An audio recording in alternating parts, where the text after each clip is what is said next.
Béninoises, Béninois, mes chers compatriotes,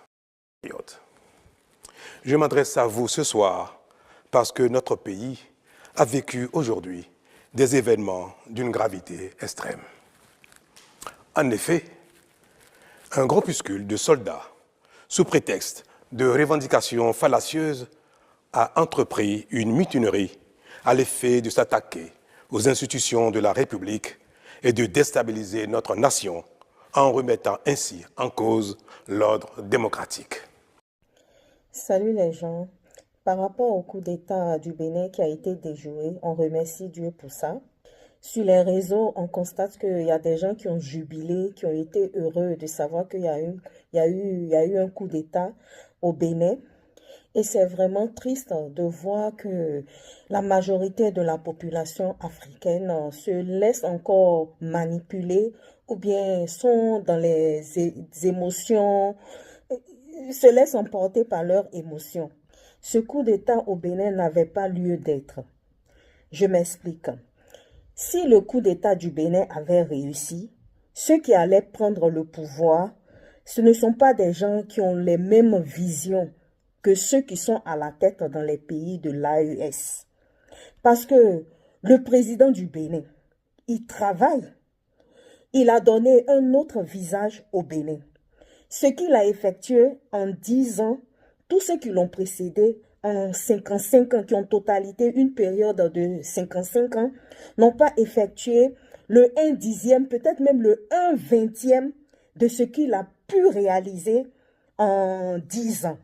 Et pour nous qui voulons une Afrique émergente, une Afrique forte, une Afrique unie, une Afrique qui veut prendre les rênes de sa direction, qui voulons une Afrique souveraine, ça sera se berner, se mentir, de croire à tous les coups d'État, que ce sont des coups d'État qui auront l'image de ceux de l'AES. On a eu l'exemple de la Guinée-Bissau, on a l'exemple du Gabon. Ceux-là, on a vu que c'est toujours dans les mêmes continuités que ceux qui étaient là. C'est-à-dire quand les gens, ils ont vu, on a vu ceux qui veulent avoir la même mise sur les richesses de l'Afrique, qui ne veulent pas couper le pont entre le néocolonialisme et l'Afrique. Ceux-là, ils anticipent parce qu'ils ont vu que la jeunesse africaine a la rage de couper le pont. La jeunesse africaine veut une Afrique souveraine. Ils sont en train d'anticiper pour faire les bizarres coups d'État là. Vous me comprenez, comme les coups d'État à la Gabonaise, les coups d'État à la Guinée-Bissau. Vous voyez, mais Talon, ce que beaucoup ne comprennent pas, c'est que Talon, il n'est pas à fond. Certes, il ne peut pas couper du jour au lendemain le pont avec tout le dispositif qui était là avant lui, avant qu'il ne prenne le pouvoir. Quand il y a des gouvernements qui ne veulent pas trop faire dans leur système, ils créent toujours des éléments de déstabilisation. Si ce n'est pas par les terreaux, c'est par ces gens de coups d'État, les faux coups d'État là. Que après, quand ils vont s'installer, c'est pour continuer dans le même sens. C'est une main invisible qui est derrière ces gens de coups d'État à la Gabonaise, à la Guinée-Bissau. Donc, ne vous laissez pas berner. J'ai vu les gens, ils étaient contents, ils étaient en joie qu'il y a coup d'État au Bénin. Non! Peut-être il peut y avoir ailleurs, mais le Bénin, avec sa situation actuelle, n'a pas besoin de coup d'État. Il peut y avoir des failles, mais ce n'est pas le coup d'État qui va faire partie, Patrice Talon, du pouvoir. Le monsieur, on lui reproche qu'il a voté des lois comme quoi il y aura, il crée une chambre de conseil des anciens, où il y aura les anciens présidents qui vont faire partie de cette chambre de conseil-là. Mais si avant lui, comment le Bénin était dirigé, comment il y avait tellement de corruption, s'il a pris cette disposition-là, on peut ne pas lui reprocher ça. Parce que peut-être que quand quelqu'un vient ou dans une maison pour nettoyer la maison, vous voyez, pour enlever les déchets dans la maison, quand ils veulent partir de là, il va prendre les dispositions pour avoir toujours un œil de garde sur la maison pour ne pas laisser encore les gens venir mettre la pagaille où il a déjà mis un peu d'ordre. Vous me suivez? Donc, s'il y a quelque chose, un genre de coup d'État maintenant, quand vous voyez les gens qui sont venus se mettre à la télé, là, il y a quelqu'un parmi eux qui ressemble à quelqu'un qui peut bien diriger le pays. Vous voyez, non? On peut ne pas être d'accord sur le plan politique, on peut ne pas avoir le même langage politique, mais quand quelqu'un il pose de bonnes actions, il faut reconnaître. Il y a ce monsieur-là, ce monsieur Kémy Séba. Moi, en tout cas, depuis, moi, je ne le suis pas, mais je vois ses vidéos de temps en temps où il est sorti. Il était heureux de voir qu'il y a coup d'État au Bénin. Ce monsieur-là, depuis, il est activiste ou bien il est panafricaniste, là. Il dit qu'au Bénin, c'est les riches qui profitent de l'évolution du Bénin. Depuis, il est là, il a posé quelle action pour aider les pauvres du Bénin? Dites-le moi. Il y a des gens, ils sont formés pour parler le gros français pour nous endormir seulement. Vous pensez que si celui-là, il vient au pouvoir, il sera panafricaniste et il sera... Il y a des gens, ne vous laissez pas berner, ne tombez pas dans ces pièges de panafricanistes-là. On a vu beaucoup au Cameroun, il y a beaucoup de Camerounais, ils sont panafricanistes. Mais il y a le président qui est là depuis 50 ans ou bien je ne sais pas combien de fois, d'années là. Il est là, il fait 10e mandat, mais il est là, il ne bouge pas. Donc il est là, au Bénin, c'est quelqu'un qui est en train de travailler, on veut nous embrouiller avec cette histoire de coup d'État là. On veut une Afrique unie, on veut une Afrique forte, on veut une Afrique où les gens, les présidents, les dirigeants regardent dans le même sens. Mais pas dans les coups d'État de pagaille. Même ceux qui sont les habitants de l'AES, ceux qui sont... Moi-même, je suis derrière, oui. Parce qu'on voit des efforts qu'ils fournissent. Ils veulent vraiment couper le pont avec le néocolonialisme. Mais ne pensez pas que tous les coups d'État sont vraiment comme ceux de l'AES. Hein?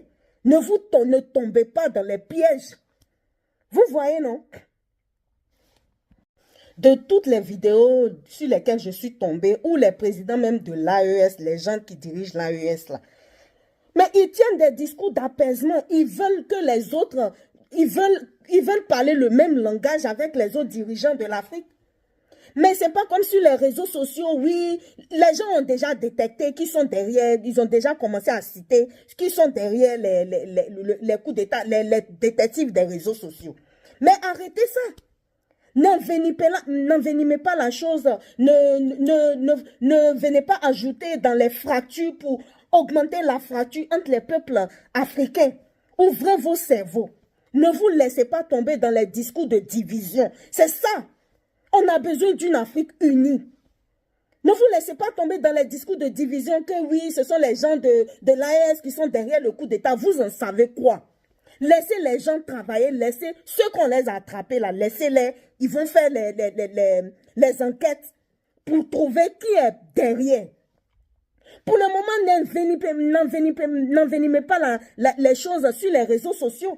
Les gens qui sont payés pour fracturer encore la jeunesse africaine, pour abrutir encore la jeunesse africaine. On n'a pas besoin de ça. On sait que c'est de ça que les gens là, et ils profitent de ces genres de situations pour toujours nous dominer l'Afrique. Mais vous ne voulez pas comprendre ça. Arrêtez ça, arrêtez les discours de division, les discours de haine, les discours de... C'est des gens qui sont derrière, arrêtez ça. Même les présidents de l'AES, ils tiennent des discours des discours d'apaisement. Ils tiennent des discours où ils montrent qu'ils veulent parler le même langage avec les autres. Parce que c'est l'union seulement qui peut nous sauver en Afrique. C'est l'unité africaine, parler le même langage. Quand tu connais que c'est quelqu'un qui est derrière votre division, quand tu connais que tu sais que c'est... On connaît déjà le visage de celui qui veut diviser, qui veut le chaos en Afrique. Mais pourquoi ne pas parler, ne pas regarder dans le même sens pour contrecarrer ça? Pour être plus fort. Vous voyez? Écoutez ce discours-là du président Ibrahim Traoré. Il veut la paix, il veut que les gens, les cœurs soient apaisés. Il faut que partout où des Africains se retrouvent, il faut que nous comprenions une chose. Seuls unis, nous pourrons aller loin. et il faut que nous arrivions à nous unir d'une manière ou d'une autre. Et cela incombe plus à la jeunesse aujourd'hui, mais aussi aux anciens, qui doivent pouvoir expliquer à la jeunesse ce qu'ils ont vécu hier et comment nous devons nous comporter aujourd'hui pour pouvoir nous unir. Et je compte sur tout un chacun pour continuer ce combat partout où il est. Parce que nous sommes combattus aujourd'hui par l'impérialisme qui cherche par tous les moyens à nous faire disparaître, mais aussi par nos propres frères. Mais je sais qu'ils sont nombreux à ne pas m'aimer. Mais notre prière est que Dieu les change profondément dans leur cœur. Que Dieu mette beaucoup d'amour dans leur cœur. Pas pour nous, mais pour leur peuple. Pour qu'ils aiment leur peuple. Et qu'ils se battent pour leur peuple. Parce que nous continuerons à prêcher le message pour que leur jeunesse se réveille. Et je prie Dieu que Dieu mette l'amour dans leur cœur, qu'ils aiment leur jeunesse, qu'ils aiment leur peuple et qu'ils se battent pour le bien-être de leur peuple. Peut-être qu'à travers cela, nous aussi nous allons bénéficier d'une once d'amour de leur part. Et je prie Dieu que cela puisse arriver et très vite, que nous puissions voir dans la même direction, voir que nous devons nous battre pour le bien-être de nos peuples, de nos jeunesses, de nos continents, de nos pays. Et à travers cela, il n'y a pas de choix, on va s'unir. Parce que l'Afrique est immensement riche